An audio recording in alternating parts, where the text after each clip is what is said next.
거하게 각 잡고 붓글씨를 쓰는 되련님. 쓰는 건 바로 자기 이름이었죠. 하지만 그는 사실 문맹이었습니다.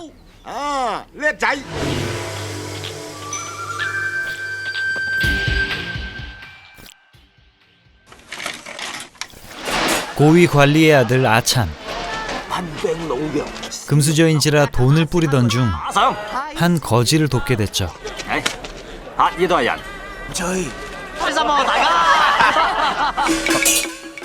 그 술집엔 왕야도 있었는데 황제에게 이자를 소개할 예정이었습니다.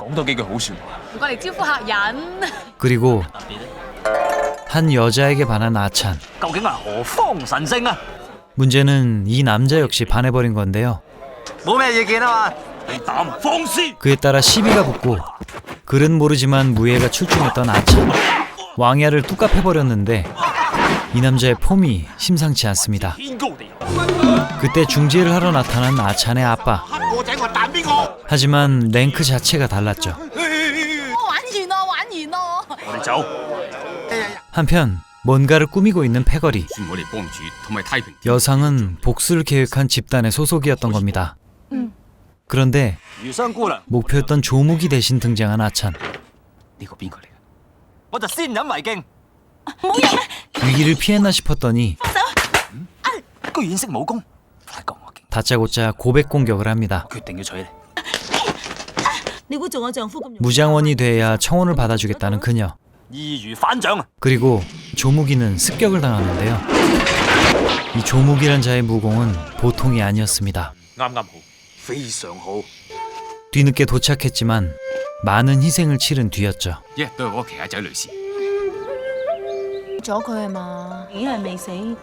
아버지의 복수가 목표인 그녀는 그곳을 떠나게 됐고 아찬 또한 상경에 시험 준비를 하기로 합니다.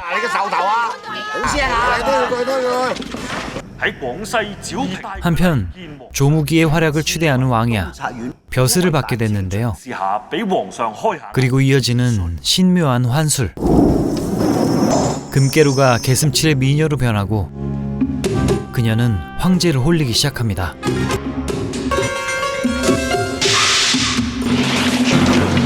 돌발 상황도 아랑곳 않는 황제.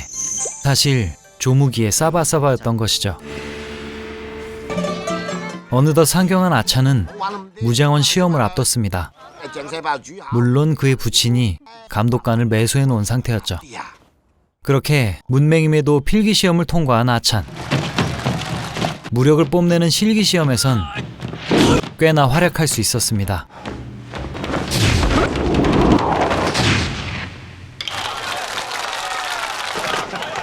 하지만 라이벌이 있었으니 그와는 결승에서 만날 운명이었죠.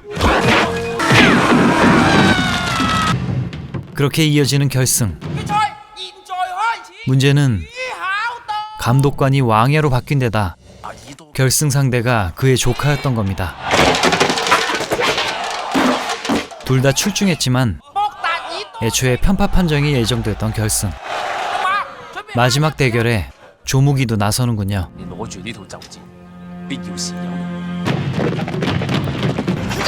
이 또한 피 튀기는 접전. 아찬은 즉석 쌍절곤으로 기세를 잡았습니다. 그때 암기 발동과 아찬의 역습. 그런데 암기의 맹독에 그가 죽고 말았습니다. 그렇게 아찬은 무장원에 등극하게 됐죠. 하지만 부정행위를 고발하는 조무기.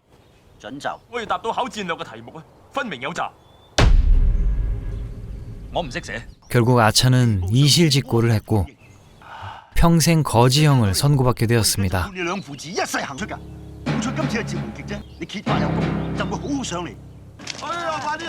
졸지에 거리로 나앉게 된 부자.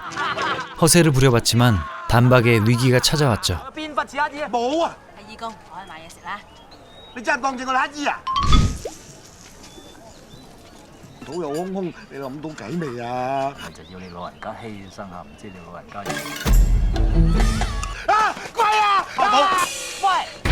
그리고 집요하게 부자를 괴롭히는 조무기. 절대 고수였던 그에게 아차는 만신창이가 되었습니다.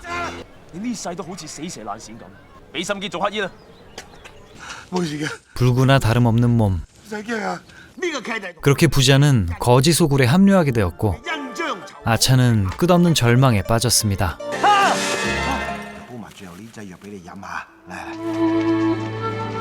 인생 밑바닥에 다다른 아찬.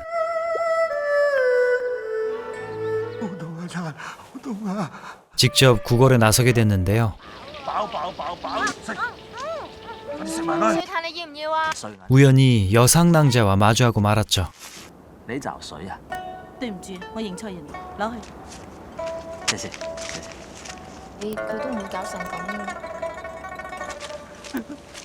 그런데 관아에 끌려가게 된 아버지.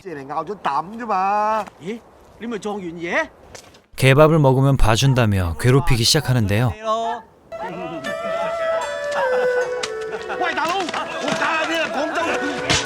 억지로 입에 넣은 누렁이밥. 아마 정신승리였겠죠.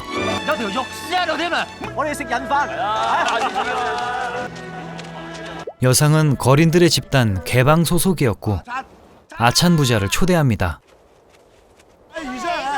시간이 흘러 자리를 잡긴 했지만 아찬의 자존감은 이미 나락. 개방은 신임 방주를 뽑아야 했습니다. 조무기가 죽였기 때문이었죠.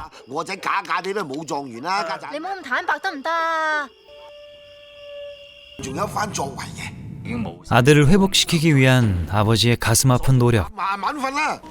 타구봉법을 터득하게 만듭니다. 봉은 옵션이었군요. 그렇게 만신창이가 된 어느 날, 그 옛날의 거린입니다.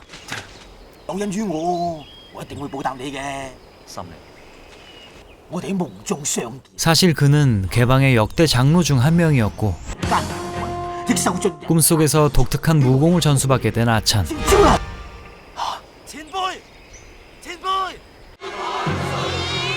한편 조무기는 마교의 우두머리로 황제 암살을 꿈꾸고 있었는데요.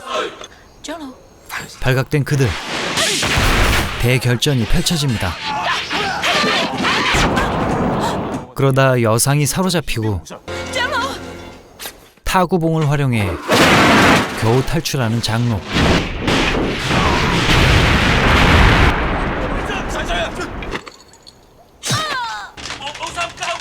한편 개방엔 신임 방주 선출이 시급했고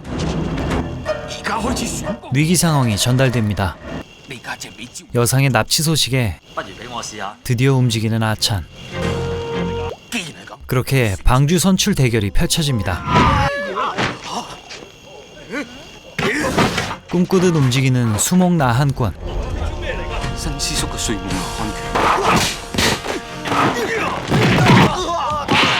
장로 3명을 격파해버렸죠. 개방의 상징적 무기 타구봉도 그때 벼락과 함께 아찬에게 빙의한 선대 방주 홍칠공.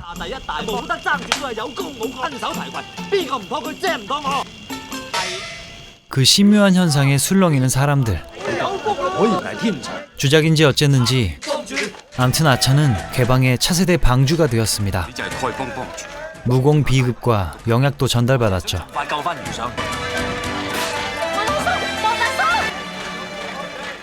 그렇게 얼마 후 황제에게 향하는 개방의 일원들.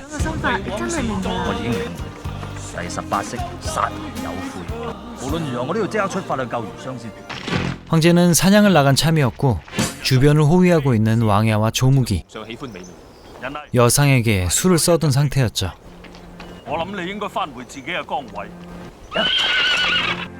바로 머리 장식을 통해 손으로 그녀를 조종하는 불루투수였습니다.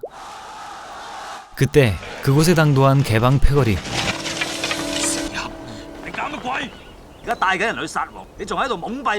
아찬이 직접 움직입니다. 조무기 또한 도깨스로 암살 작전을 펼쳐나갔죠. 그리고 볼루 투우스로 싸우기 시작한 여상낭자. 황제를 노리던 그때 연결 해제. 그 위기에서 구한 건 아찬이었습니다. 그리고 조무기 등장. 최후의 대결이 펼쳐지는데요.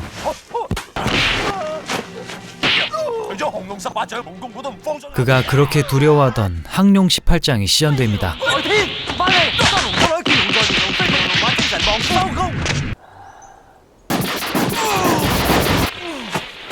하지만 문제는 비어있던 18번째 페이지.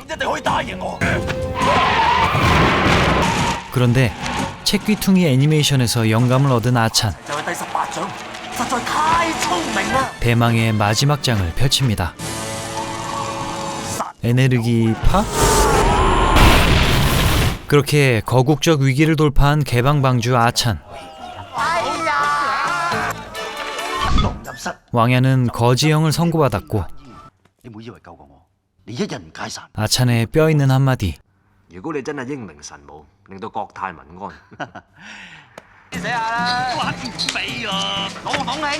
그들은 그렇게 국가인증 거지가 되었다고 합니다.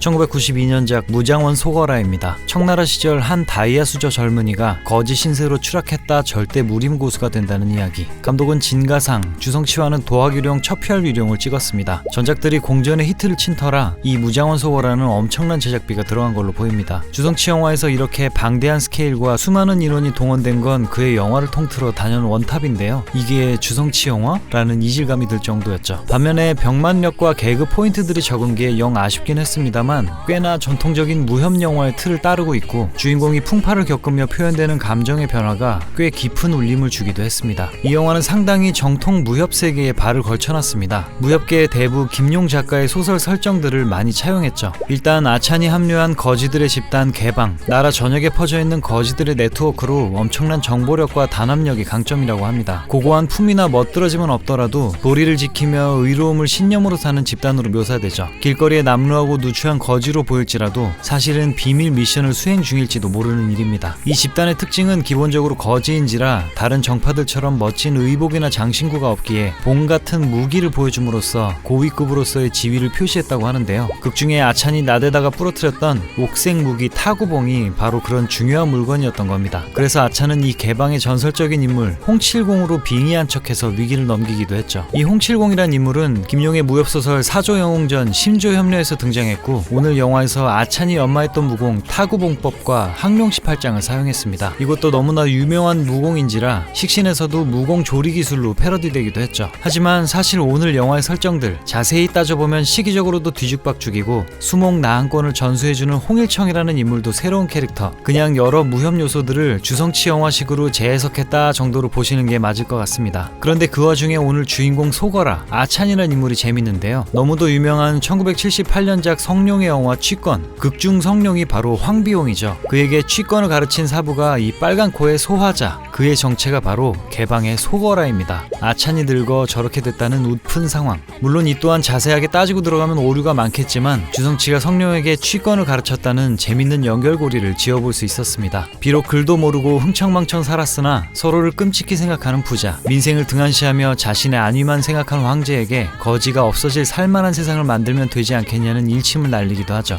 이처럼 병맛의 향연 중에도 개과천선하며 역경을 딛는 주인공과 뼈있는 한방을 날리는 게 바로 주성치 영화의 매력이 아닐까 싶습니다. 한 살 더 드신 거 축하드리고요. 오늘도 봐주셔서 감사합니다. 다음 주는 스릴러 영화입니다. 안녕.